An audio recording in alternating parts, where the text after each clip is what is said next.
A grieving widow thought spring had finally brought peace back to her quiet orchard.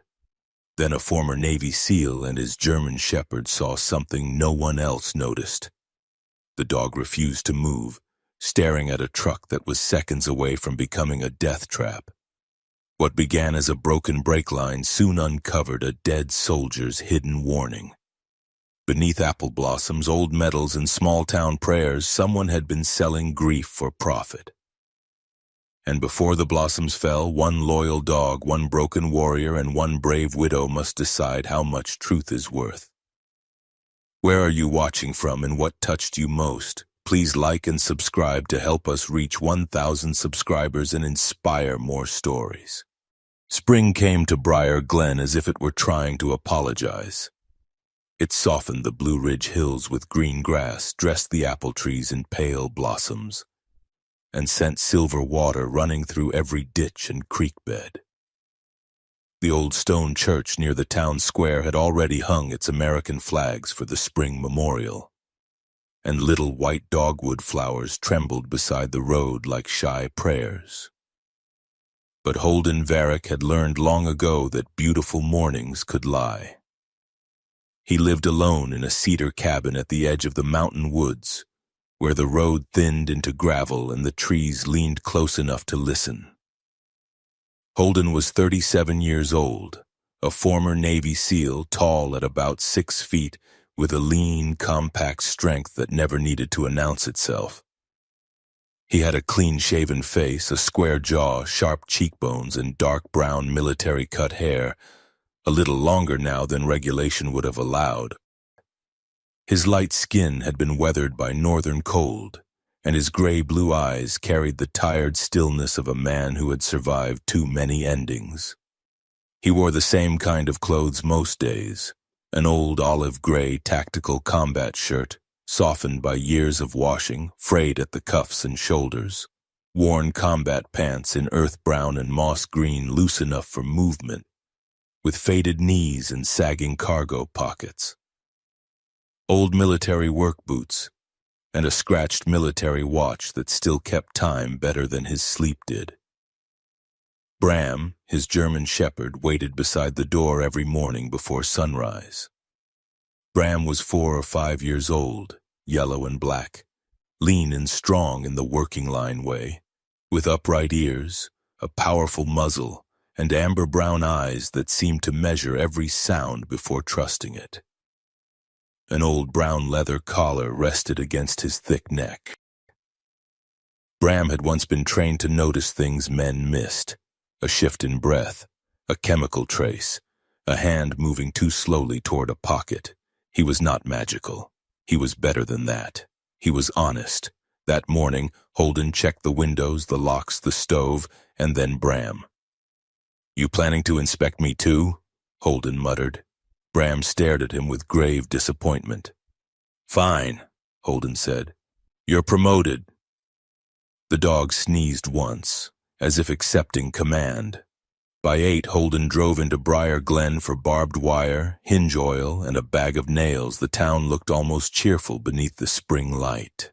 Storefront windows reflected apple blossoms. A bakery vent breathed cinnamon into the street. Near the gas station, 2 boys splashed through a puddle while their grandmother pretended not to smile. Then Holden saw the woman beside the old blue pickup. Laurel Callister stood at pump 3, one hand on the open driver's door, the other pressed against her forehead as if she could hold herself together by force.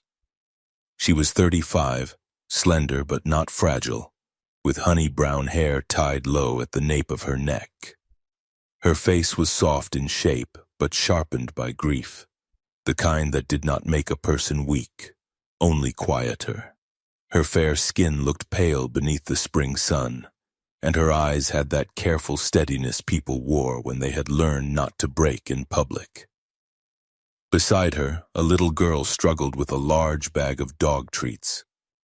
Wren Callister was 9 years old, small, bright-eyed, with loose brown hair escaping from a crooked braid. She had dirt on one knee, a pink jacket zipped wrong, and the serious expression of a child carrying out a sacred mission. She spotted Bram. "Oh," she whispered. He really does look like a furry soldier. Bram sat beside Holden and lifted his chin. Holden almost smiled. Careful, he'll expect a pension.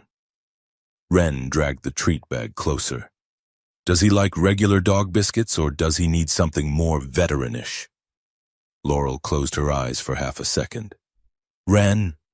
What? He looks official.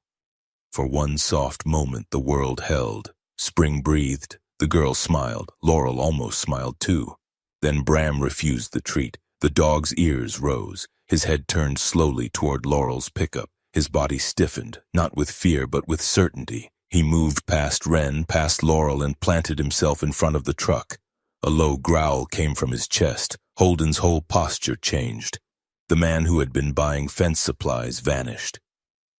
In his place stood someone colder, sharper, awake in every bone. Step back, he said. Laurel frowned. What is it? Please, step back from the truck. Something in his voice made her obey. Holden crouched near the front wheel. Bram lowered his muzzle toward the undercarriage, sniffing in short, focused bursts. There was mud under the frame from last night's rain, but not enough to hide the mark Holden saw a moment later. The brake line had been cut, not snapped, not worn, cut carefully. For a second no one spoke. Even the gas pump seemed too loud. Laurel's face drained of color. I was about to drive home. Holden looked toward the road that climbed toward Callister Orchard. He knew that road, wet clay, a long slope, 2 blind curves, and a drop beyond the guardrail where spring water ran fast over stone. If you had, he said quietly, you might not have made the second bend. Wren stopped hugging the treat bag. Mom? Laurel reached for her daughter without looking away from the truck. That was the moment Holden understood this was not mischief. It was not random. Someone had wanted a widow and her child on a wet mountain road with no brakes, and Bram had heard the danger before any human heart was ready to name it. Sheriff Audra Keene arrived 15 minutes later in a dark county SUV. She was 48, broad-shouldered and practical, with dark brown hair threaded with gray and tied at the back of her neck. Her face was weathered and angular, the face of a woman who had spent years standing between frightened people and bad news. She wore a tan sheriff's shirt under a dark duty jacket, black boots, and a belt that looked heavier than it needed to be. Audra listened, examined the brake line, and took photographs. This is vandalism, she said. Holden looked at her. Audra's jaw tightened. For now. Laurel gave a short, humorless laugh. Someone cuts my brakes and it gets called vandalism? It gets called what I can prove, Audra replied, not unkindly. And I'm going to prove what I can. Bram was still circling the truck. He sniffed the wheel well, then the gravel near the pump. His nose paused at a dark smear beneath the bumper. Holden touched it with 2 fingers and smelled it. Oil, mud, and something faintly chemical. His throat tightened. He knew that smell. Not perfectly, not recently, but from sealed equipment crates in places where men packed danger inside clean labels. Audra noticed his expression. You know something? Maybe. Holden wiped his fingers on a rag. But maybe isn't evidence either. The sheriff studied him, and for a moment Holden saw what she saw. An armed-looking man without a weapon showing. A former operator with quiet eyes. A dog trained too well. And a dead soldier's widow standing too close to fear. By evening, the pickup had been towed, and Holden drove Laurel and Wren back to Callister Orchard. The road rose through trees shining with new leaves. Apple blossoms spread across the hillside like pale lanterns. The farmhouse sat beyond a white fence, weathered but proud, with a porch swing, rain barrels, and a small American flag near the steps. Inside, the house smelled of wood polish, old coffee, and something sweet Wren had probably burned in the toaster. Family photographs lined the wall. In one frame, Sergeant Tobin Callister stood in uniform, one arm around Laurel, the other holding a much younger Wren. He had a broad, open face, sandy hair, and the tired smile of a man who had come home just long enough to be loved again. On a shelf beneath the photograph sat a wooden box with medals inside. Bram stopped in the doorway, his ears lifted. Holden felt it before the dog moved. "Bram," he said softly. The German shepherd walked toward the shelf, not fast, not aggressive. He sniffed the floor beneath it, then raised his head toward the wooden medal box. A low sound came from him. Not quite a growl this time, more like grief finding teeth. Laurel wrapped her arms around herself. "That was Tobin's," she said. "My husband." Holden did not answer right away. He looked at the photograph. The name had lived in him for years, tucked behind other names, other debts. "Tobin Callister saved a man attached to my unit once," Holden said. "Different operation, different country, same kind of hell." Laurel turned to him. "You knew him?" "No," Holden's voice roughened. "But I knew what he did. Sometimes that's enough to owe a man." Wren looked between them, her face suddenly older than 9. "Did my dad save you?" Holden shook his head. "No, ma'am. But he saved someone who mattered to people like me." Wren seemed to consider that. Then she looked at Bram. Maybe Bram knew Dad was good. Holden wanted to say dogs did not know goodness that way. But Bram was still staring at the medal box. And for once, Holden had no argument. He meant to leave before dark. He truly did. He had done what honor required. He had delivered them home. Checked the doors, walked the porch, scanned the tree line, and told Laurel to call Sheriff Keene if anything felt wrong. Then Bram refused to get into the truck. The dog stood at the foot of the porch steps, facing the old barn beyond the apple trees. The spring wind moved through the blossoms, and somewhere in the dusk a screen door creaked though no one touched it. "Bram," Holden said. The dog did not move. Laurel's voice was quiet behind him. "Should I be scared?" Holden looked at Bram, then at the darkening orchard. "Yes," he said, "but not alone." Laurel swallowed hard. Before anyone could speak again, Wren opened the front door.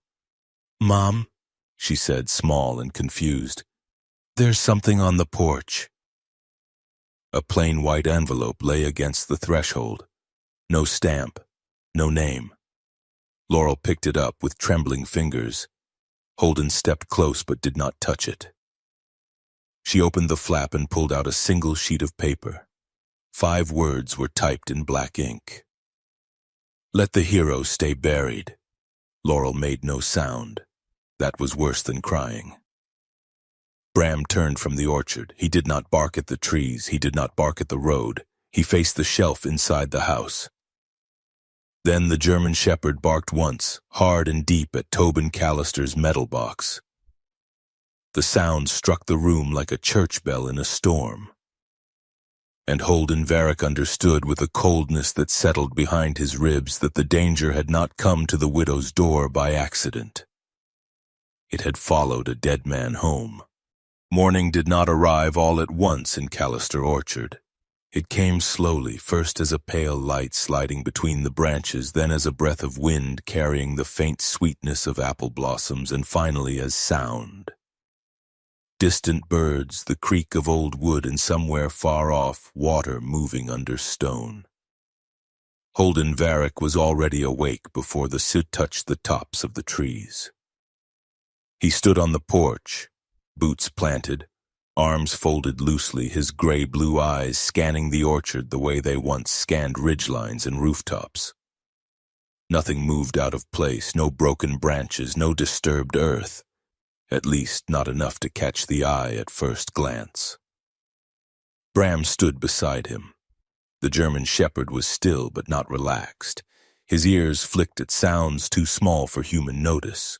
His nose lifted, testing the air. His body held that quiet readiness that came not from fear but from memory. "Still here," Holden muttered. Bram didn't look at him. The dog was watching the barn. Inside the house, Laurel moved carefully, as if afraid to disturb something fragile that might still be holding together. She wore a pale sweater, sleeves pushed to her elbows, her hair still tied low. Her face looked softer in morning light, but the tension had not left her. It had only hidden beneath routine. Wren sat at the kitchen table, drawing with intense concentration. Crayons lay scattered like fallen petals. On the paper, a large, slightly lopsided dog stood in front of a small house.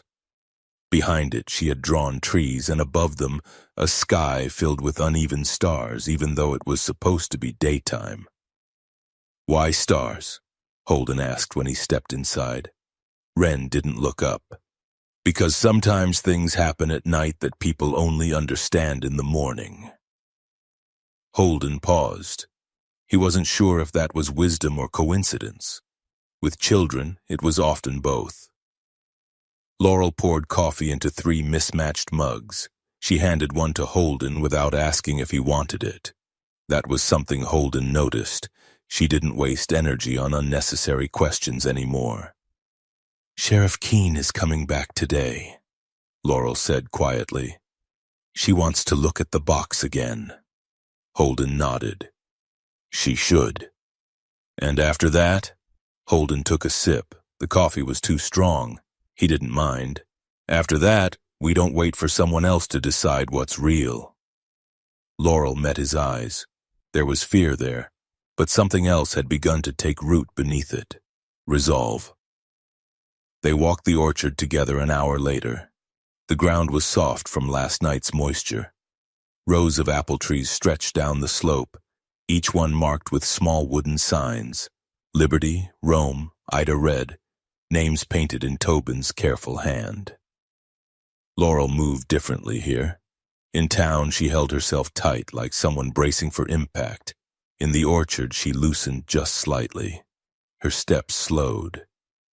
Her gaze lingered on branches, trunks, places where bark had been scarred and healed. "He named them," she said, brushing her fingers along a sign. "Said if you name something, you take responsibility for it." Holden looked at the rows. Then he took responsibility for a lot. Laurel gave a faint smile. "Too much." Bram moved ahead of them, nose close to the ground. He stopped near the barn door. The wood was old, sun-bleached, with iron hinges that had begun to rust. Holden crouched, running his fingers along the edge of the frame. There, a faint line. Fresh, a scratch where something sharp had slipped. "Someone forced this recently?" Holden said. Laurel swallowed. "Last night?" "Maybe."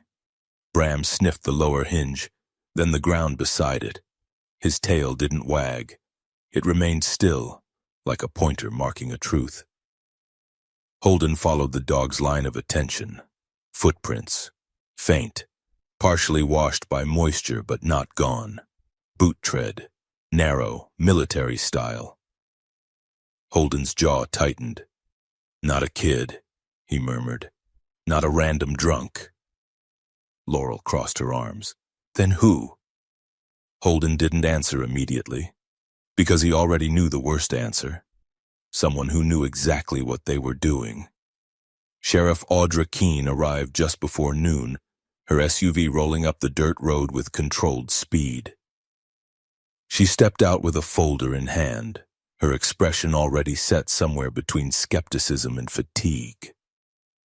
The morning light showed the lines at the corners of her eyes more clearly. She wasn't a woman who had been surprised by life in a long time. "You find anything new?" she asked. Holden gestured toward the barn. "Entry marks, footprints. Professional enough to know what they're doing, not professional enough to erase everything." Audra crouched, examining the hinge, then the ground. She said nothing for a long moment, then, "This escalated." Laurel stood behind them, arms wrapped tight again. "Is it enough now?" she asked. "To call it something more than vandalism?" Audra exhaled slowly. "It's enough for me to start asking questions I won't be able to stop asking." Holden watched her carefully. That mattered more than what she called it. Inside the house, the tin box sat on the kitchen table. Audra opened it again, more carefully this time. The documents inside, photocopied contracts, partial records, the damaged USB, the coin, looked small, harmless even. But Holden had seen enough of the world to know that small things could carry large consequences. Audra picked up the coin. "Military issue," she said. "Unit token, not something civilians carry." Laurel looked at Holden. "Tobin had one like that." "He still does," Holden said quietly, nodding toward the box. Silence settled again. Then the front door creaked. All three of them turned at once. Bram was already moving. He didn't bark. He didn't growl. He walked to the door, slow and deliberate, and sat in front of it. Waiting. The air inside the house shifted, not with wind, not with sound, with presence. Bram leaned forward slightly, nose lifted, not toward the outside, but toward the door itself, as if the scent he caught was not coming from beyond it, but from something that had been there before. Holden stepped closer. "What is it?" Laurel whispered. Bram gave a low, uncertain rumble. Not warning, recognition. Holden opened the door. No one stood there. But at the threshold, barely visible against the worn wood, was a faint smear, mud mixed with something darker. Holden crouched, touching it. Fresh. Very fresh. Whoever had been there had left only seconds before they noticed. And somehow, Bram had known before the sound of footsteps ever came. The moment passed, but it did not leave. Audra straightened slowly. "You didn't hear anyone?" "No," Laurel said. Holden wiped his fingers clean. "That's the point." Audra closed the box. "I'll take copies of these," she said, "but the originals stay here." "Why?" Laurel asked. "Because if someone's coming back," Audra said, meeting Holden's eyes, "I want them to think this is where everything still is." Holden nodded once. A trap then, or bait, maybe both. In the afternoon, another visitor came. Chaplain Amos Reeve arrived not in a patrol car, but in an old gray sedan that looked as though it had outlived several owners. He stepped out slowly, a thin man in his early 60s with silver hair combed neatly back and a face lined not by age alone but by the weight of things he had chosen not to say. He wore a dark coat over a simple shirt. No collar, no insignia, just quiet. Laurel opened the door for him. "Amos," she said softly. "Laurel." His voice carried warmth, but also hesitation. He stepped inside, his gaze drifting immediately to the tin box on the table. And then something changed. The color left his face, not dramatically, but enough.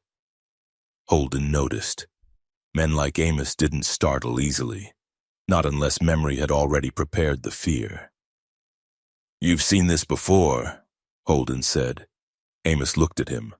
For a moment, the older man seemed to consider denying it. Then he sighed. "Yes." Laurel stepped closer. "When?" Amos clasped his hands together, fingers tightening. "Before Tobin deployed on his last assignment," he said. "He came to me, late, didn't stay long." Laurel's breath caught. "What did he say?" Amos looked at her, and in his eyes there was something heavier than guilt. "He said if anything happened, I was to give you something." The room seemed to shrink. Laurel's voice was barely a whisper. "And you didn't." Amos closed his eyes briefly. "No." "Why?" she asked, sharper now. "Because I was afraid," he said simply. "Not of violence, not of danger, of consequence. I thought," Amos continued, "if I kept it, if I waited, maybe whatever he was afraid of would pass. Maybe you and Wren would be left alone." Laurel shook her head slowly.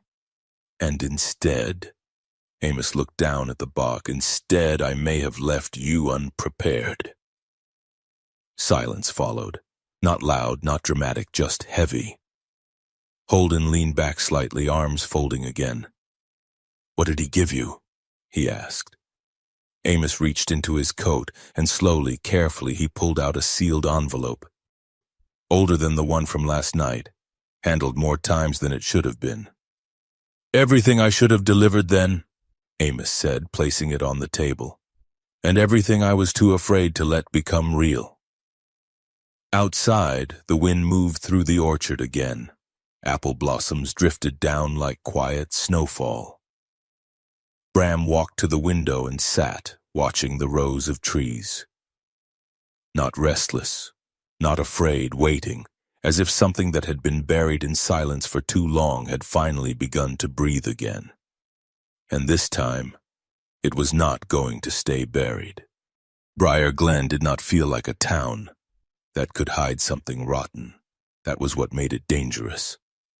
The morning after Amos delivered Tobin's envelope, the town woke as it always did, slowly, gently, with doors opening to fresh air and people stepping into sunlight as if nothing in the world had shifted overnight. The bakery on Main Street released the warm scent of bread. The church bell rang once, not as a warning but as a reminder.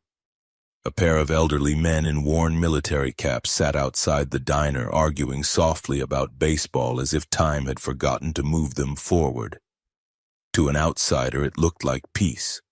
To Holden Varick, it looked like a place that had learned how to bury things properly. He stood just inside the doorway of the small general store, his presence drawing glances that lasted half a second too long. Not hostile, not welcoming either. Curious, careful. Bram stood at his side, still and alert. The dog's eyes moved before Holden's did. A woman stood near the counter, placing a bundle of envelopes into her basket. She was in her early 40s, slender, with straight, dark blonde hair tucked behind one ear and pale skin that suggested she didn't spend much time outside. She wore a simple gray cardigan over a collared shirt, practical, unremarkable, the kind of clothing meant to disappear into a room. But her hands betrayed her. They moved quickly, too quickly, as though they were always trying to finish something before being noticed. Mira Langford. Holden didn't know her name yet, but he knew the type. People who lived inside numbers long enough that silence became safer than truth. Bram shifted slightly. Not aggression, recognition. The faint scent of ink and old paper. The same scent that had lingered on the anonymous envelopes left at Laurel's house. Holden said nothing. Not yet. Back at Callister Orchard, Laurel stood at the edge of the property line, arms folded, watching the road. She looked smaller outside the house. The orchard was too big for one person to guard. Wren sat on the porch steps, knees pulled to her chest, her crayon drawing resting in her lap. The picture had changed. The dog was still there, but now there were shadows behind the trees, dark shapes she hadn't colored in. "Did you sleep?" Holden asked Laurel when he approached. "Enough," she said. He studied her face. She was lying, but she wasn't breaking. That mattered more. Inside, the envelope from Amos lay open on the table. The map Tobin had drawn was crude but intentional. Lines marking the old forest road behind the orchard with a small X near a bend where the terrain dipped. Laurel traced the mark with her finger. "He used to walk that trail," she said. Said it reminded him of somewhere he couldn't explain. Holden nodded. Men like Tobin rarely explained the places that stayed with them. They followed the trail before noon. The path cut through trees just beginning to bloom, the ground soft with old leaves and new growth. The further they walked, the quieter it became, not empty but watchful. Bram moved ahead, nose low, following a scent Holden could not see. Holden watched the dog carefully. This wasn't random tracking. Bram was following something deliberate. Someone had walked this path recently. The ground confirmed it. Boot prints again. Same pattern, same narrow tread, military. Not many civilians wore boots like that anymore. They found it near the bend, a depression in the earth, half hidden beneath fallen branches and early spring growth. At first glance, it looked like nothing, just uneven ground. Then Holden crouched. The soil had been disturbed, recently. "Here," he said. Laurel's breath hitched. "What is it?" Holden brushed aside the top layer of dirt. Wood. Not natural. Not old. Something had been buried there. Something that had been taken out. Bram froze. Not in warning. In confusion. The dog stepped closer to the disturbed ground. Sniffed once, then again, slower this time. His head tilted slightly. Then he did something Holden had never seen before. Bram stepped back. Not retreating in fear, but as if something about the scent did not match what it should have been. Holden felt the shift immediately. "What is it?" Laurel whispered. Holden's voice lowered. "Whatever was here, it wasn't taken recently." He looked at the ground again. The soil was fresh, but the scent Bram reacted to was old, layered, as if something had been buried, removed, and then something else had been placed there later. Something meant to replace it, something meant to confuse. Bram let out a soft, uneasy breath. Not fear, not certainty, doubt, and for a trained dog, doubt was the most dangerous thing of all. Holden stood slowly. "They knew this spot mattered," he said, "and they wanted to change what it tells us." Laurel looked at the empty ground, her face tightening. "Tobin hid something here." "Yes. And now it's gone." Holden shook his head slightly. "Not gone." He glanced at Bram. "Moved." Back in town, the weight of that realization settled deeper. Someone had been following the same trail they were. Someone who understood exactly what Tobin had tried to protect, and someone who was already one step ahead. Holden returned to the general store later that afternoon, not to buy anything, to watch. Mira Langford stood behind the counter now, sorting receipts into neat stacks. Up close, the lines around her eyes were more visible, not from age, but from strain. She looked like a person who had spent years holding her breath. Her gaze flicked to Holden, then to Bram, then away again. Holden stepped forward. "You work with numbers," he said. It wasn't a question. Mira's hands paused. "I work with what people forget," she replied quietly. Her voice was soft, but not weak. Careful. Holden leaned one elbow on the counter. "And what do people like to forget around here?" Mira's lips pressed together. Then she said something that told him everything. "They like to forget where the money comes from." Silence hung between them. Not hostile, but heavy. Bram shifted slightly, his eyes fixed on her. Not threatening. Watching. Measuring. Mira noticed. Her shoulders tensed. Then slowly she reached beneath the counter. Holden's body tightened instinctively, but instead of a weapon, she pulled out a small stack of folded papers. She didn't hand them over, not directly. She placed them on the counter between them. "I never saw anything," she said. Holden nodded once. "Of course." Mira met his eyes then. For the first time, there was something stronger than fear in her expression. "I'm tired of pretending that makes me innocent." That night, the three of them sat at the kitchen table again. Holden, Laurel, and the silence that had grown into something heavier than fear. The USB device lay connected to an old laptop Wren used for schoolwork. The screen flickered as the recovered file loaded, corrupted edges stabilizing into something recognizable. Audio. Static at first, then a voice. Rough, tired, familiar. Tobin. "If this reaches Laurel..." the voice said, broken slightly by distortion. Tell her I was not chasing glory. Laurel's hand tightened around the edge of the table.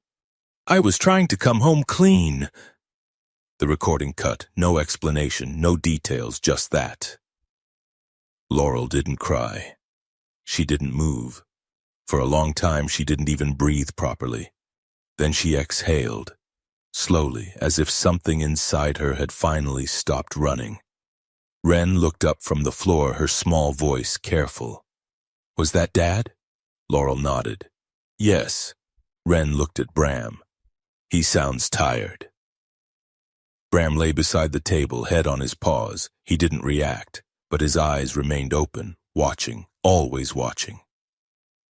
Outside, the orchard stood quiet beneath the spring sky. The blossoms did not fall. The wind did not rise. But something had changed. Not in the land, not in the town.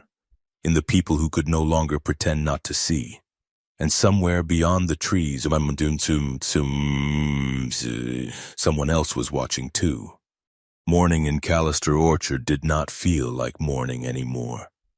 It felt like a decision. The sky was pale, almost colorless, as if the sun itself had hesitated before rising over the hills. Dew clung to the apple blossoms, each petal holding a fragile brightness that could vanish with a single careless touch. Laurel Callister stood in the orchard before anyone else was awake.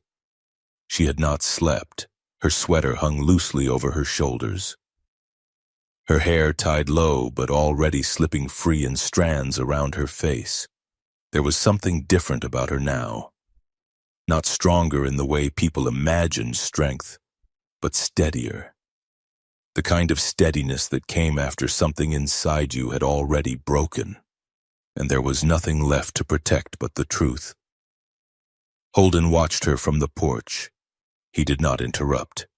There were moments a man learned not to step into. Bram stood beside him, ears forward, eyes following Laurel as she walked between the rows of trees. She's reading, Holden muttered. Not books, not maps, something older. Laurel stopped at the first row. Liberty? She said quietly, brushing her fingers along the wooden sign. Then she moved. Ashmead. Another step. Rome. Her voice didn't tremble. It followed a rhythm, one Holden recognized without knowing why. Wren stood at the edge of the porch, barefoot, clutching the railing. What is Mom doing? She whispered. Holden crouched slightly beside her. She's remembering, he said. Bram moved first. The German shepherd stepped into the orchard, passing Laurel without looking at her, as if he trusted she would follow the same path. His nose dipped toward the ground, tracing a pattern invisible to human eyes. Laurel turned. Ada Red, she said. Then she stopped. A faint smile touched her lips, sad, almost disbelieving. Enterprise. She looked down, at a patch of earth no different from the rest. To Holden it was just soil. To Bram it was a place where something had once rested. To Laurel. It was where Tobin had meant to leave his voice behind. They dug carefully, not hurried, not frantic. The ground gave way beneath their hands, soft from spring rain. A few inches down, Holden's fingers struck something solid, plastic, wrapped tight, a waterproof case. Laurel's breath caught. Holden, I've got it. He pulled it free, wiping away mud. The case was scuffed but intact. Someone had hidden this with the intention that it would be found, but only by the right person. Laurel knelt beside him, hands trembling now despite her earlier calm. Open it. Holden hesitated, not because he feared what was inside, but because he understood that once it was opened, nothing in Laurel's life would remain untouched by what followed. Still, he opened it. Inside were three things: a small notebook, worn but preserved, a handful of photographs, edges blurred from time and moisture, and a second memory card sealed inside a protective sleeve. No dramatics, no weapons, just truth. And truth, Holden knew, was often the most dangerous thing a man could carry. Laurel picked up the notebook first. Her fingers moved over the cover like she was tracing something alive. "This is his," she whispered. She opened it slowly. The pages were filled with tight, controlled handwriting. Tobin's. Not the writing of a man recording memories. The writing of a man documenting something he did not trust others to see.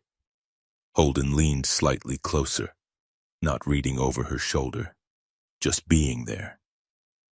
Laurel's eyes moved quickly across the lines, then slowed, then stopped. Her hand pressed against her mouth. "He knew," she said. "Knew what?" Holden asked quietly. Laurel turned the notebook slightly so he could see.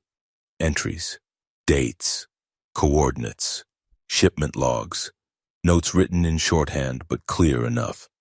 Grady Thorne's company, supply routes, medical equipment shipments, and beside them, question marks, red marks, words underlined. Does not match manifest, rerouted after clearance, observed secondary containers. Holden's jaw tightened. "Smuggling," he said. Laurel shook her head.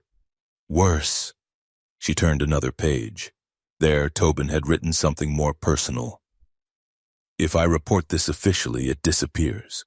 If I stay quiet, I become part of it." Laurel's voice broke slightly as she read.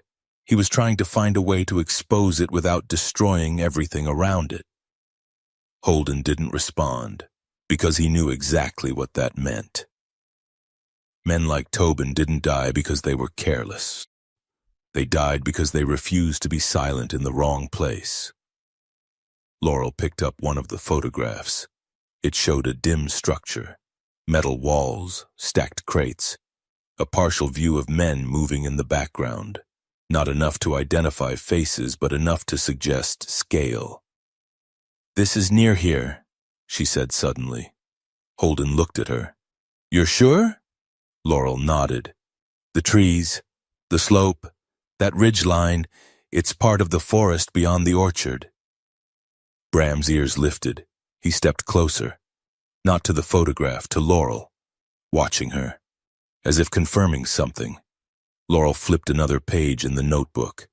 This one wasn't like the others, no coordinates, no shipment notes, just a message, written slower, less controlled. As if the hand that wrote it had been fighting something heavier than fear. "Laurel, if you're reading this, I didn't make it back in time. I wanted to tell you everything, I just didn't know who I could trust anymore. But I trusted you to understand what mattered. Not the proof, not the names, the choice." Laurel's breath faltered. Holden felt something shift beside him. Not outside, inside the moment. Bram moved closer to Laurel. Then, unexpectedly, the dog rested his head gently against her shoulder. Not protective, not alert, comforting. Holden had never seen Bram do that, not once. Laurel closed her eyes. For a moment it was as if the world had gone quiet enough for grief to speak without breaking.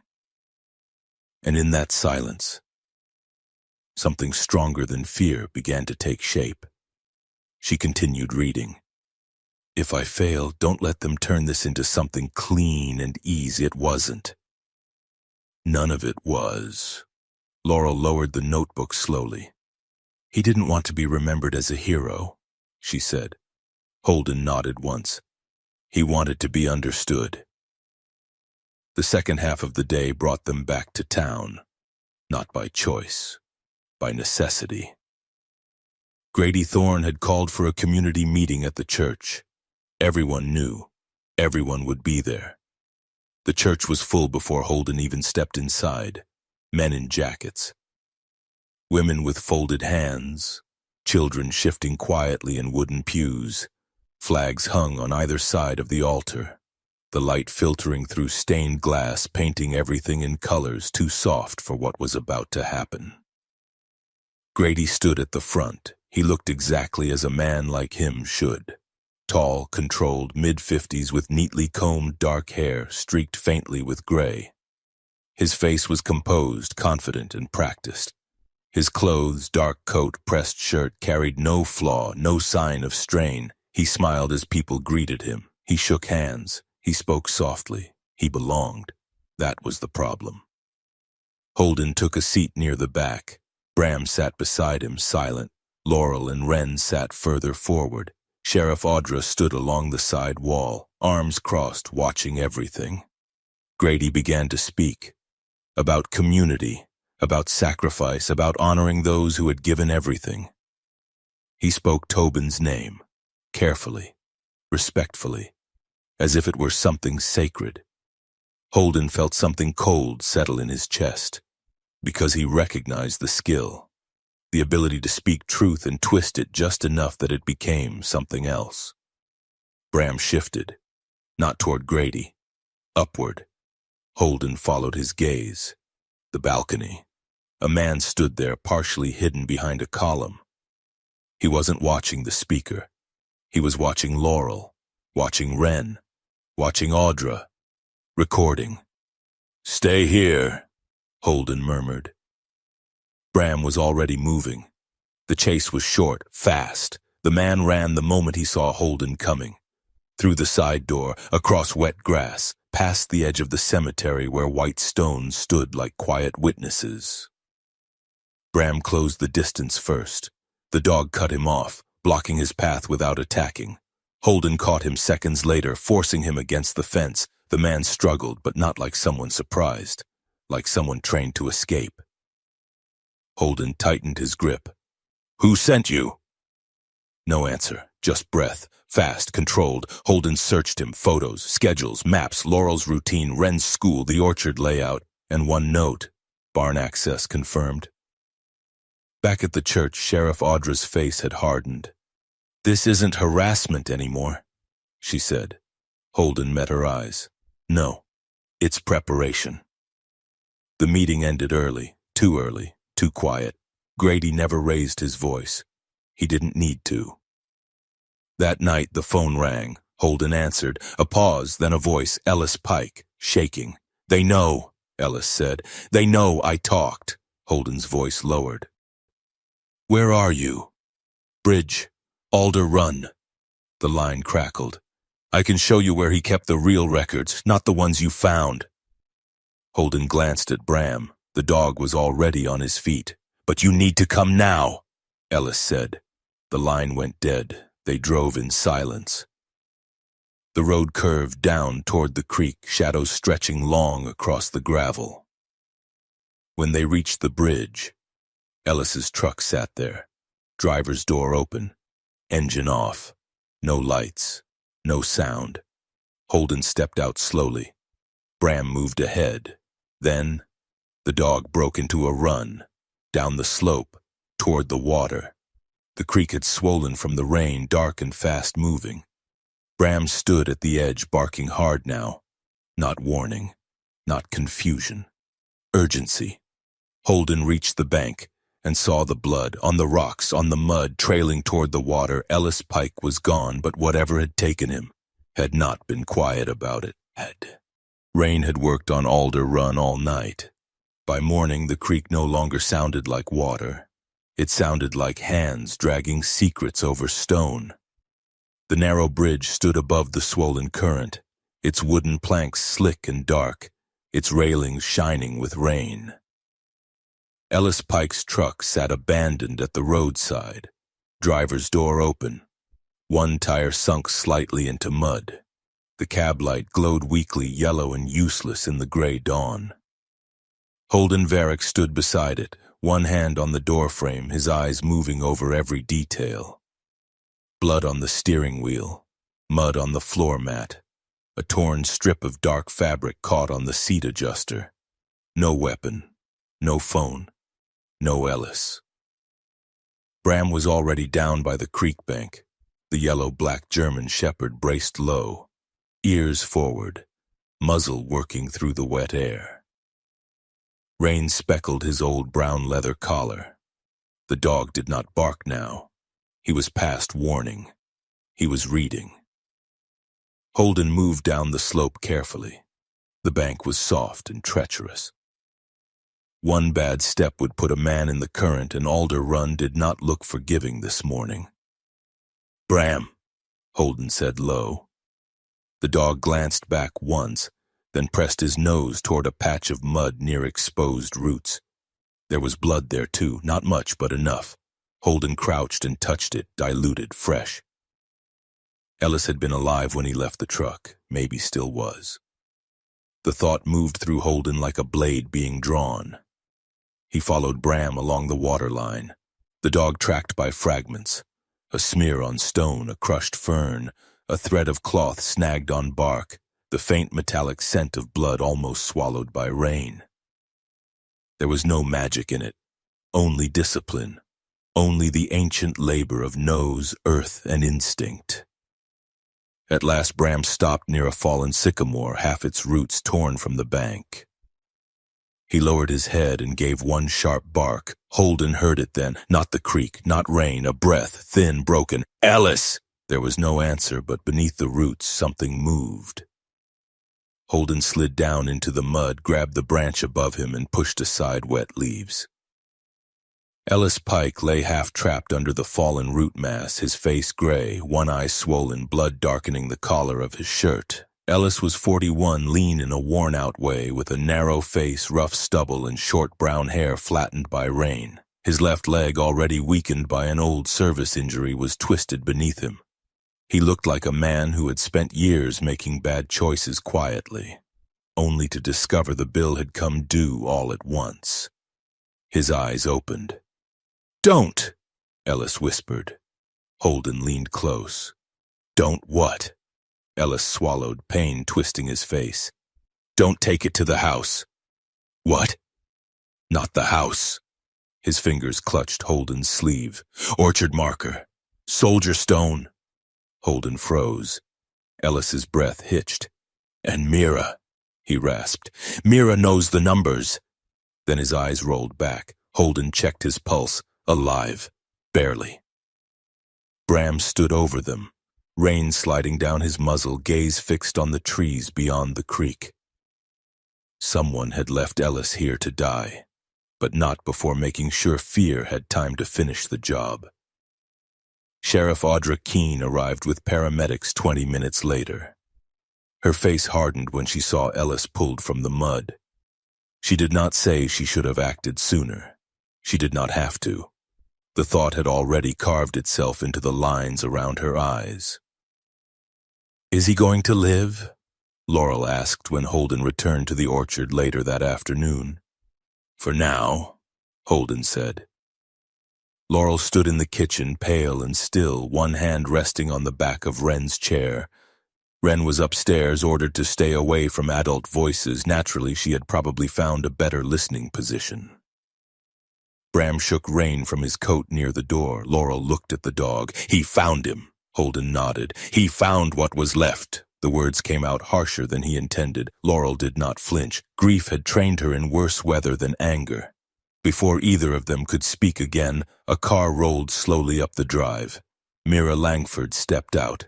She carried a canvas satchel against her chest with both arms, as though it contained either a newborn child or a bomb. She wore the same gray cardigan Holden had seen before, now damp at the shoulders, and her hair had escaped its neat tuck, falling in thin strands beside her face. Sheriff Audra arrived behind her. Mira looked at the sheriff first, then at Laurel. "I can't keep these anymore," she said. Her voice was almost too soft for the rain. At the kitchen table, Mira opened the satchel. Papers came out in careful stacks. Copied ledgers, invoices, payment records, tax forms, shipping summaries, and handwritten notes. She laid them down one by one like a sinner placing stones on an altar. "These are from the Veterans Relief Fund," Mira said, "and from 2 nonprofit shells tied to Thorn Sentinel Group." Audra leaned forward. Holden watched Mira's hands. They trembled. Not from deceit, from fear finally being forced into daylight. Mira explained the pattern. payments listed as rehabilitation equipment, shipments recorded as medical recovery supplies, grants approved for rural veterans outreach. But the numbers did not match delivery confirmations. Containers vanished between warehouses. Some invoices had been duplicated. Others had been paid to companies that existed only on paper. Laurel listened without interrupting. Her face did not change until Mira reached the names. Families, widows, disabled veterans, people whose grief had been photographed, thanked, honored publicly, and then used privately. "I didn't stay quiet because I believed him," Mira said, staring at the table. "I stayed quiet because I thought if I was small enough, the wrong would stay small too." Laurel's voice was gentle but not soft. "And why now?" Mira looked toward the staircase. "Your daughter was in the store yesterday. She asked if printer paper came in hero white because she wanted to make a sign for her father." Mira swallowed. "I remembered another boy, a veteran's son. His father stopped getting support after the cameras went away. I processed the denial myself." No one spoke. Mira wiped at her cheek with the back of her hand. "Silence got a face," she whispered, "and it was too young." A floorboard creaked above them. Everyone looked up. "Laurel," Holden said quietly, "is Wren in her room?" Laurel turned pale. "She should be." Bram rose before anyone moved. The dog did not run toward the stairs. Instead, he walked to the back door, nose raised, body rigid. A low rumble moved through his chest. Holden followed his gaze. Outside, beyond the rain-streaked window, the old apple storage shed stood at the edge of the orchard. For one impossible second, nothing happened. Then Bram struck the door with both front paws, once, hard. A second later, a thin line of smoke curled from beneath the shed roof. Not from the chimney. There was no chimney. Laurel whispered, "Wren." And upstairs a child screamed. They found Wren halfway across the yard, running toward the shed in rain boots and a yellow coat, crying that her sketchbook was inside. The one with her father's pictures, the one she had hidden there after children at school laughed at it. Smoke thickened under the eaves. Bram reached her first. He cut in front of Wren so sharply she stumbled back. Then he pressed his body against her legs, forcing her away from the shed. She sobbed and tried to push past him, but Bram held firm, not biting, not hurting, just refusing her grief the right to become danger. Holden reached the shed door. The smell hit him immediately, accelerant, sharp, chemical, wrong. "Back!" he shouted. Audra grabbed Wren. Laurel seized a bucket from beside the rain barrel. Holden kicked the door open low and fast, staying beneath the smoke. Fire licked along the far wall, catching old crates, straw, and dry labels stacked from last fall's harvest. Laurel worked beside him without hesitation, not as a damsel, not as a symbol, as a woman whose life was burning and who refused to watch politely. Audra called it in, then joined them with an extinguisher from her SUV. Bram stayed with Wren on the wet grass, his body between the child and the fire, eyes fixed on every human moving around the shed. By the time the local volunteer crew arrived, the flames were contained. The shed was scarred black inside. A corner of Tobin's stored belongings had burned, but not all. Not the notebook, not Mira's papers, not Wren. Laurel stood in the rain, soot on one cheek, eyes shining with a fury so clean it almost looked holy. "He burned my husband's memory," she said. Holden looked toward the road. No vehicle, no witness, just rain, and the knowledge that Grady Thorne had stopped pretending. After the fire, Holden nearly became the man war had made of him. He stood by his truck, jaw tight, hands still smelling of smoke, and every instinct in him pointed toward town, toward Grady, toward ending the threat in the oldest language men had ever understood. Laurel saw it. She stepped in front of him. "Don't!" Holden's eyes were cold. "He sent fire to your home. And if you go now, he wins twice. He threatened your daughter." "Yes." Her voice broke but did not weaken. "And I have already lost one soldier to the truth. I will not lose another man to anger dressed up as justice." The words struck him harder than any blow. For a moment Holden could not answer. Because she was right. He had always believed protection meant standing between danger and the innocent. But somewhere inside him, protection had become destruction with a cleaner name. Bram came to stand beside Laurel, not beside Holden. That hurt more than Holden expected. The dog looked at him with those amber eyes, calm and unblinking, as if even Bram knew the difference between guarding a door and burning down the road beyond it.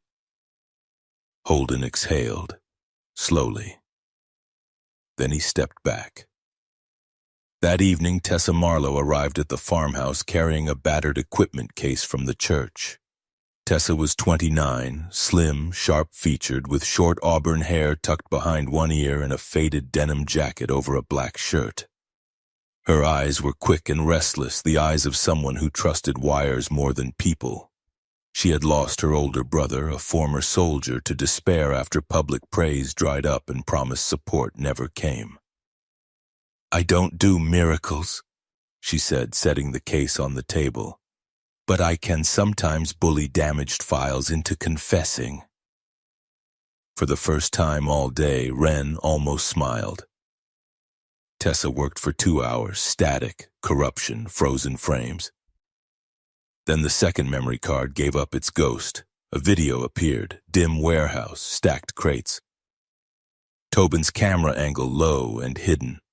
Then Grady Thorne entered the frame, polished coat, calm posture, a face meant for podiums and memorial speeches. He spoke to a man outside the camera's view.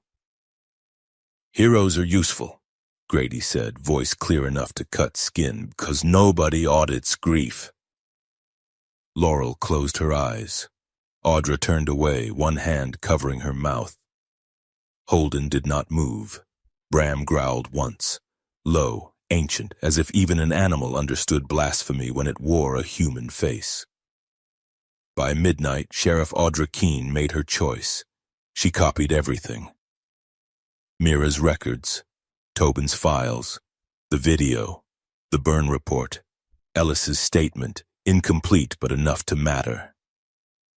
Then she called a federal contact from her office line. Holden stood beside her. Laurel waited at the farmhouse with Bram and Wren. Audra spoke quietly, professionally, and for the first time without hesitation. "This is Sheriff Keene in Briar Glen. I need federal eyes on a private security contractor tied to military supply fraud, intimidation, and attempted destruction of evidence." She listened, her brow furrowed. "Say again?" The line crackled, then went dead. Audra stared at the receiver. Before Holden could speak, her phone buzzed. A message from her deputy. Office broken into. Evidence drawer open. Audra's face went still. Not scared. Worse. Awake. Holden looked through the rain-dark window toward the town lights below. Grady Thorne did not only have money. He did not only have influence. He had someone close enough to touch the sheriff's door after midnight. And that meant Briar Glen's rot had roots deeper than any of them had wanted to believe. The sky over Briar Glen looked like it couldn't decide whether to forgive or to break. Low clouds pressed down on the hills, turning the morning light into something pale and uncertain. The wind carried a thin chill despite the season, brushing across the rows of flags planted along the town square, each one trembling as if remembering the weight of hands that had once saluted them. The memorial had begun before most people were ready. Families gathered early, dressed in quiet colors. Dark coats, worn boots, small pins shaped like folded flags. Old men stood a little straighter than usual, their backs remembering discipline even when their bodies had forgotten. Children clutched white dogwood blossoms, their fingers unsure what grief was supposed to feel like. It was beautiful, it was fragile, and beneath it all, it was afraid. Holden Varick stood at the edge of the square just outside the crowd. He did not wear anything different. The same olive gray tactical shirt, the same worn combat pants, the same boots that had walked through too many places where ceremonies never came after the dead.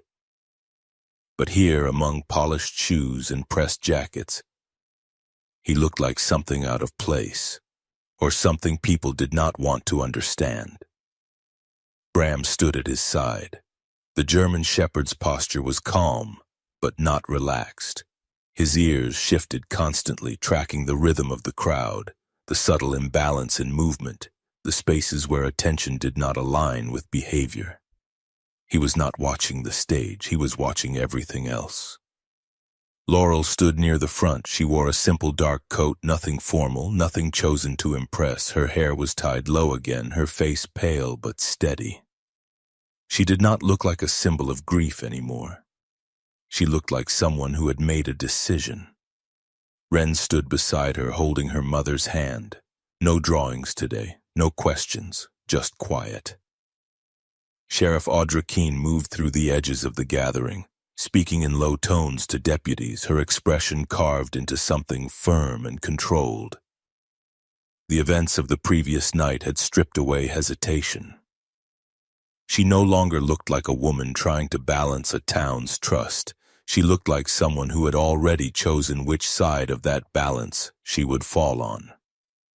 Grady Thorne stood at the center of it all. He was composed as ever, tall, precise, dressed in a charcoal coat that fit him like certainty. His dark hair was combed neatly back, streaked faintly with gray that made him look distinguished rather than aged. His face carried a practiced sincerity, eyes that softened at the right moments, a smile that appeared just enough to seem human. He shook hands. He bowed his head at the right times. He stood beneath the flag as though he belonged there more than anyone else. And that was what made him dangerous. The ceremony began with silence, then a prayer. Chaplain Amos Reeves stepped forward, his thin frame slightly bent, his voice soft but steady. Today he looked older than before, as if truth had added years to him overnight. He spoke of sacrifice, of names carved into stone, of the difference between remembering and understanding. When he said Tobin Callister's name, his voice faltered, not from weakness but from something closer to apology. Holden watched the crowd. Not their faces, their reactions. Some listened, some nodded, some looked at Grady, not at the names, not at the dead, at him. Then came the speeches. Grady stepped forward. Of course he did. He spoke smoothly, his voice carrying without strain. He spoke about unity, about honoring those who gave everything, about building a future that respected the past. He spoke about Tobin. He said his name carefully, respectfully. And in doing so, he took it, wrapped it, placed it somewhere people would remember it the way he wanted them to. Holden felt his jaw tighten, because that was the real power. Not lies, but control of truth.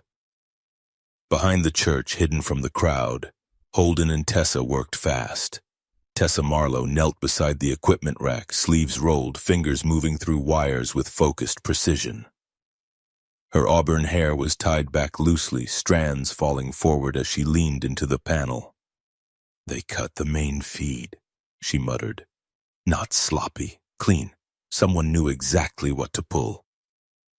Holden stood watch. Can you reroute? Tessa gave a short breath that might have been a laugh. I can do worse things than that.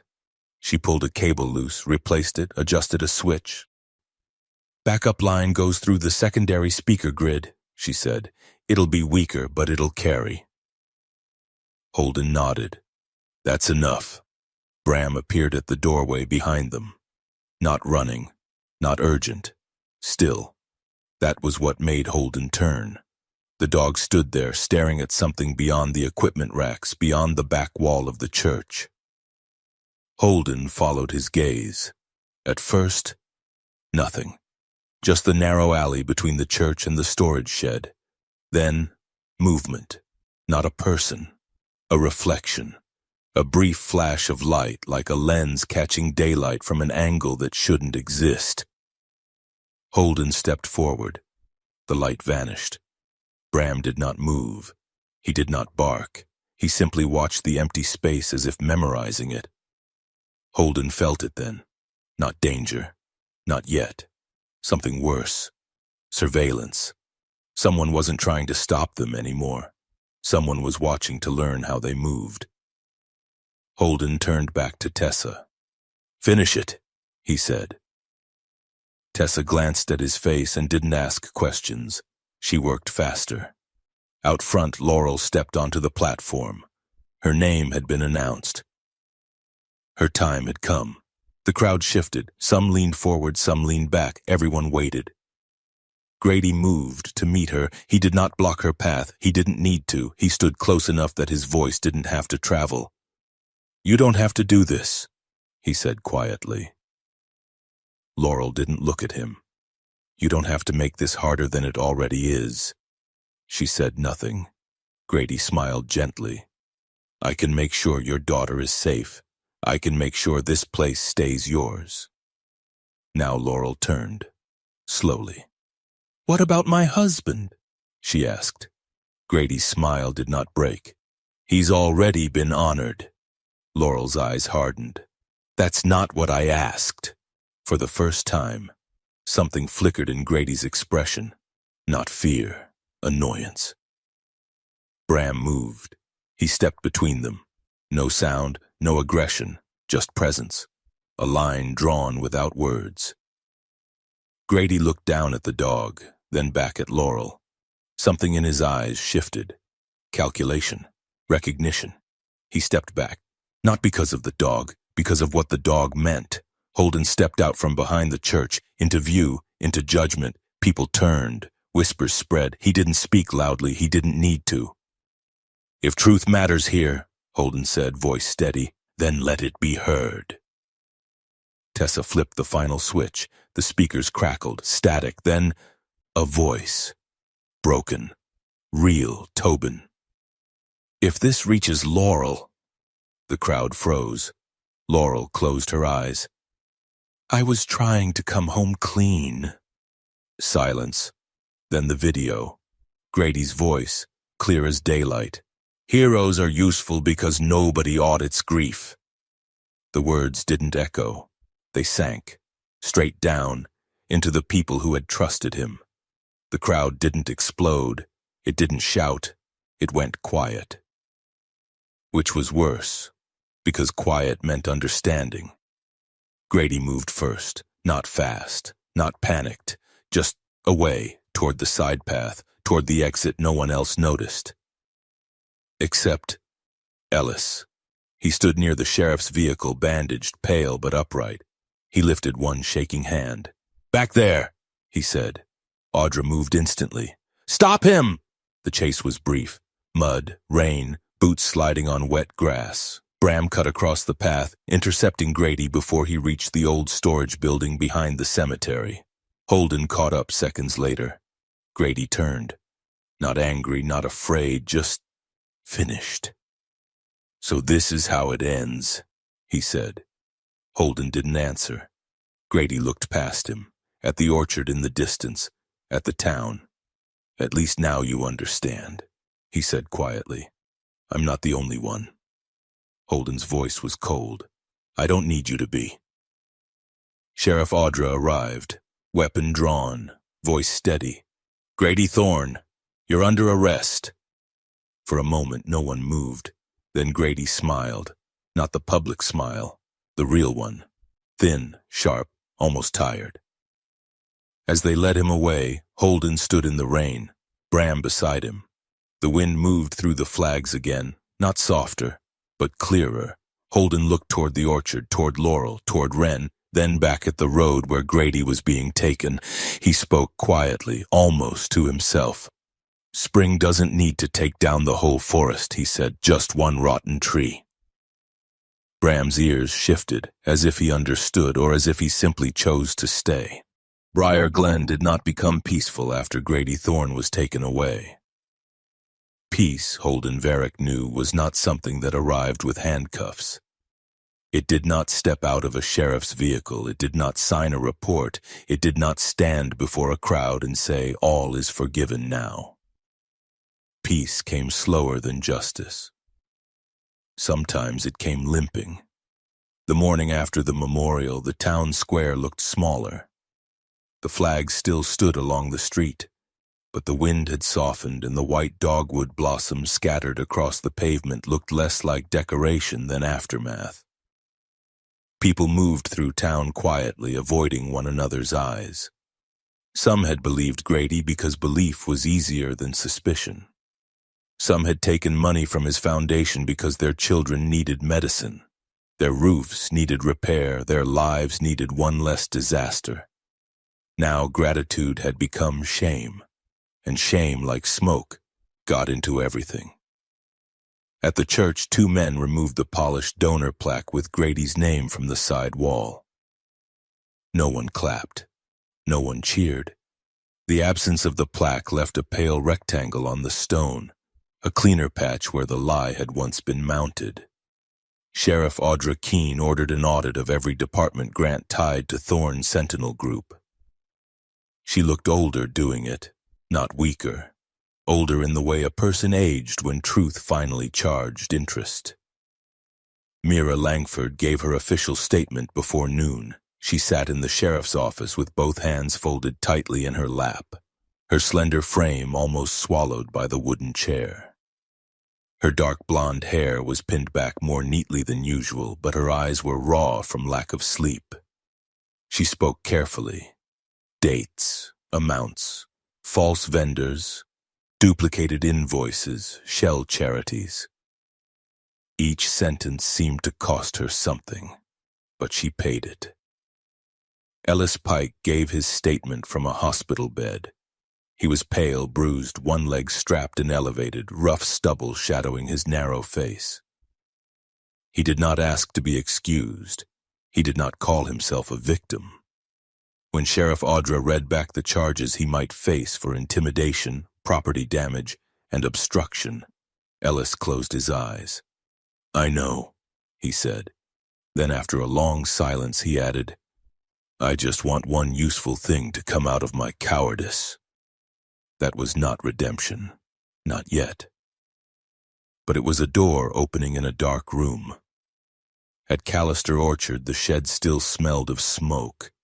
Laurel stood in front of it that afternoon wearing an old work jacket over her sweater, her honey-brown hair tied low, strands loose around her tired face. The fire had blackened one corner of the shed wall and eaten through a shelf, where Tobin had once kept pruning tools, seed catalogs, and a coffee can full of mismatched nails. She touched the charred wood, not gently, almost angrily. Wren stood beside her, holding her sketchbook to her chest. The little girl had slept badly. Dark circles rested beneath her eyes and her braid was crooked, but she had insisted on wearing her yellow rain boots even though the sky was clear. "Can we paint over it?" Wren asked. Laurel looked down at her. "Maybe. Will the smoke smell go away?" Laurel took longer to answer. "Some of it." Wren nodded with the heavy seriousness only children and old women seemed to understand. "Then we'll keep the rest," she said. "So we remember not to let bad men near matches." Holden, standing near the fence, almost smiled. Bram actually sneezed. Wren looked at the dog. "That means he agrees." Bram's expression suggested he had agreed to nothing. Chaplain Amos Reeve came to the orchard before sunset. The old man walked slowly up the drive, hat in both hands, his thin shoulders bent beneath something no weather had put there. His silver hair was combed back, but the wind had disturbed it, leaving him looking less like a former chaplain and more like a tired pilgrim who had reached the wrong shrine too late. Laurel met him beneath the apple trees. Holden stayed back. So did Sheriff Audra, who had arrived a few minutes earlier and stood near the porch, arms folded, waiting with a patience that looked painful. Amos did not kneel. He did not ask for forgiveness dramatically. He simply stood before Laurel and told the truth. "I mistook silence for protection," he said. "I told myself I was keeping danger from your door, but all I did was leave you standing in front of it without a light." Laurel's face tightened. For a moment, Holden thought she might break. Instead, she became very still. "Tobin trusted you," she said. Amos bowed his head. "Yes, and I needed to know." "Yes." The word was barely a sound. Laurel looked past him toward the rows of trees Tobin had named, cared for, and used as the map of a final warning. "I don't know if I forgive you today," she said. Amos closed his eyes. "But I know what I want from you now." He opened them. "Anything." Laurel's voice remained quiet. "Do not protect anyone again by locking away the truth." Amos's mouth trembled. Then he nodded. No music swelled. No blessing fell from the sky. But something honest stood there between them, small and bruised, and for that day, it was enough. Later, as dusk gathered, Wren walked to the oldest apple tree near the porch. No one had told her to go there. She carried one of Tobin's old boots in both hands. Laurel turned sharply. "Wren!" The girl did not answer at first. She placed the boot beside the folded flag that Laurel had set on a low wooden crate after the fire. Then she took a folded piece of paper from her pocket and tucked it inside the boot. Holden saw Bram lift his head. The German shepherd walked over slowly, not with alarm, but with the careful solemnity of a guard approaching sacred ground. He sniffed the boot once, then the paper, then sat down beside it. Laurel stepped closer. "What did you put there, sweetheart?" Wren looked embarrassed. "A map." "A map to what?" Wren's eyes moved to Holden, then to Bram, then back to her mother. "To home," she said. "In case Dad still worries we're lost." No one spoke. The orchard seemed to hold its breath. Then Bram lowered himself beside the boot, placed his muzzle across his paws, and stayed there like a living promise. For the first time since Tobin's voice had come through the speakers, Laurel cried. Not loudly, not as a woman collapsing, as a wife finally allowed to be found. Sheriff Audra apologized after that, not in front of the town, not behind a podium, just on the porch where the boards still smelled faintly of rain and smoke. "I was slow," she said. Laurel looked at her. "Yes." Audra accepted it. "I thought caution was wisdom. Sometimes it is. This time it almost left us alone." Laurel's answer was not cruel, but it did not soften the truth either. "Yes." Audra nodded once as if receiving a sentence she had earned. "I'll spend a long time trying to do better than that." Laurel looked out over the orchard. "Then start with the families Grady used." "I will." That was all. It was not friendship repaired in a single afternoon. It was not trust restored because the story needed a clean ending. It was only the first honest board laid across a broken bridge, but bridges had to begin somewhere. By the third day, federal investigators had arrived. They were not cinematic men in dark glasses. They were tired people with folders, laptops, muddy shoes, and the kind of questions that made liars sweat. They interviewed Mira. They interviewed Audra. They took copies of Tobin's files, photographed the shed, and marked the storage road beyond the orchard for search. Grady's arrest had not ended the matter. It had opened it. That should have comforted Laurel. Instead, it exhausted her. Holden understood. A mission had clear edges, a beginning, an objective, an extraction. Grief did not. Justice did not. They sprawled. They required dishes washed, children fed, statements signed, ashes swept from the floor, and the courage to wake up the next morning when no music told you that you had won. On the fifth evening, Holden packed his truck. Not much. A jacket, a toolbox, a coil of rope. Bram spare lead. His cabin still existed at the edge of the woods. His own fence still needed fixing. His own ghosts had not filed a leave request. He stood beside the truck, watching the orchard turn gold in the late light. Laurel came down the porch steps. She did not ask him not to leave. That made it harder. "Thank you," she said. Holden nodded. "Don't make it sound like a goodbye." She studied him. "Is it?" He looked toward the rows of apple trees. "I owed Tobin." Laurel's expression changed, not hurt exactly, but tired of men hiding behind duty when feeling became too dangerous. "And now the debt is paid?" Holden did not answer. From the porch, Wren called, "Mom says the north shed roof still leaks." Laurel closed her eyes. "I did not say that as a negotiation tactic." Wren appeared in the doorway. "But it does leak." Bram, standing beside Holden's truck, suddenly walked away. "Bram!" Holden called. The dog ignored him. He crossed the yard with calm purpose, went to the old apple tree where Tobin's boot and the folded flag still rested, and lay down. Then he looked back at Holden, not pleading, not commanding, simply waiting. Wren brightened. "He voted." Holden stared at the dog. Laurel folded her arms. "Seems unanimous." There was no vote. "Bram disagrees." For the first time in longer than he could remember, Holden laughed. It was quiet, rusty, almost startled out of him, but real. Laurel heard it, and something gentle passed across her face. The private memorial happened the next morning. No cameras, no town officials trying to look solemn, no polished speeches from men who loved microphones more than mercy. Just a small gathering beneath the apple blossoms. Laurel, Wren, Holden, Bram, Sheriff Audra, Mira, Amos, Tessa, Ellis in a wheelchair with a deputy nearby, and a few families who had also discovered their grief had been turned into someone else's currency. Laurel read from Tobin's notebook. Her voice shook once. Only once.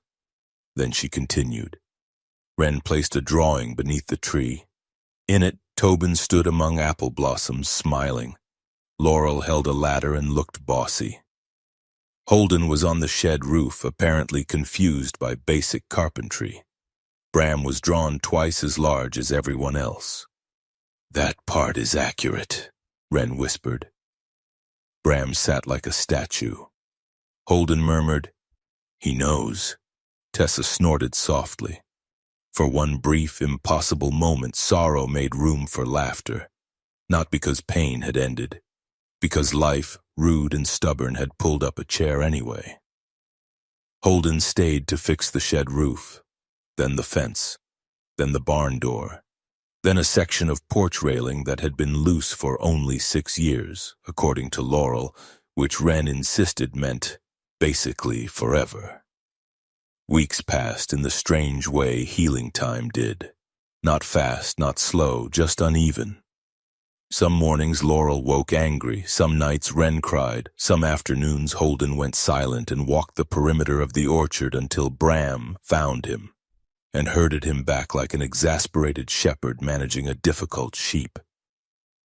One evening rain fell softly over the porch roof. Holden sat on the steps, boots muddy, sleeves rolled, old military watch catching the gray light. Laurel sat in the porch chair nearby, mending a tear in Wren's jacket. Neither of them spoke much. They did not need to. Bram lay between Tobin's folded flag and Holden's old boots, his yellow-black coat rising and falling with steady breath. Beyond the porch, apple blossoms drifted down through the spring air. They looked almost like snow, but warmer, kinder, as if winter had not been erased, only taught how to fall without freezing everything it touched.